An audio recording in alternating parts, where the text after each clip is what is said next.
Hello everybody and welcome to a brand new video series that I am starting. It will be all about Annette Himstedt dolls. Today we are going to be looking at some very good information to have. This will be broken up into two different parts. Part 1. Joints.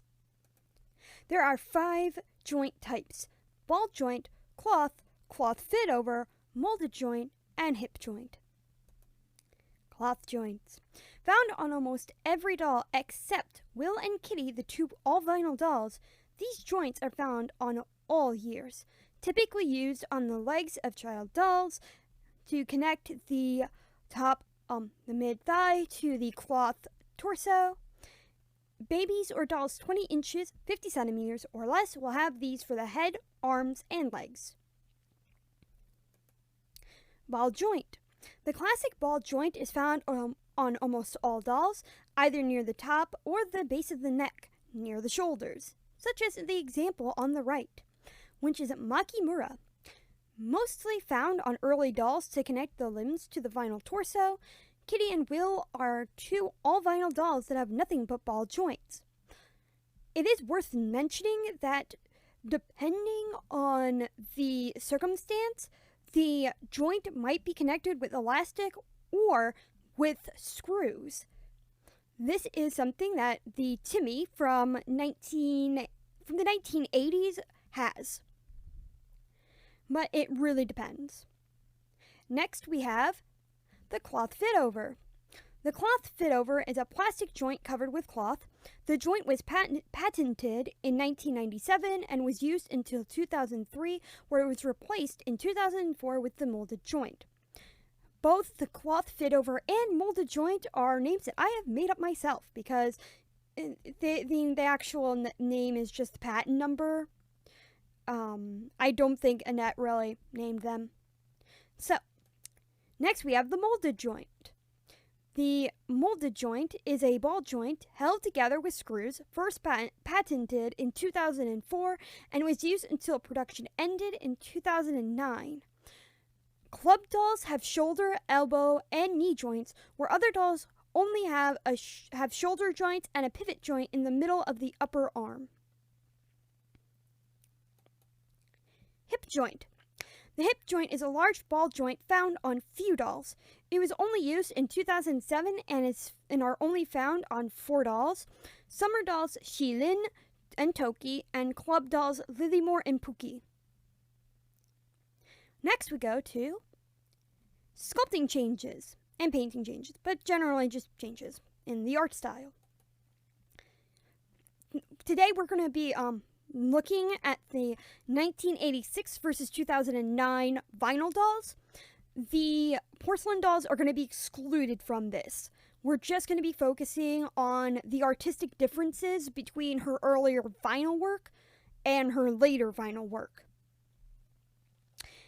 Though her porcelain dolls from later on do look very similar to her. The porcelain and vinyl dolls from 2004 and 2005 look very similar. And we'll go over that when we go and examine all the dolls. So, the most predominant difference between the two dolls is, one of the differences is the nose. On the left, so for just reference, the left will always be 1986 and the right will always be sometime during the 2000s. So, the earlier work on the left has a more defined nasal bridge and realistic nostrils. The alar crease, the crease right here, is they're more defined, and the philtrum, which is right here, is deep. Whereas here, the nasal bridge is softer, and this goes for most of the dolls. It usually goes for a softer, rounder feel. The nostrils are rounder, the alar crease is underdefined, leaving a soft, round nose, and the philtrum is a lot more shallow. Next, for the lips, we have sculpted detail, which is right here. It's mostly painted one color, and the sculpting is more defined. Whereas for the newer dolls, the sculpting is limited, so it's not as much sculpting detail, and a lot of the detail is mostly painted, and the sculpting is a lot softer and rounded. Next, for the eyes, the eye crease is rounder and defined with blush for the older dolls, and on the newer ones, the eye crease is more defined with paint to add depth. For the bodies, for the one on the right, the torso is chubbier, the hands and feet are smaller, and the limbs are a bit shorter.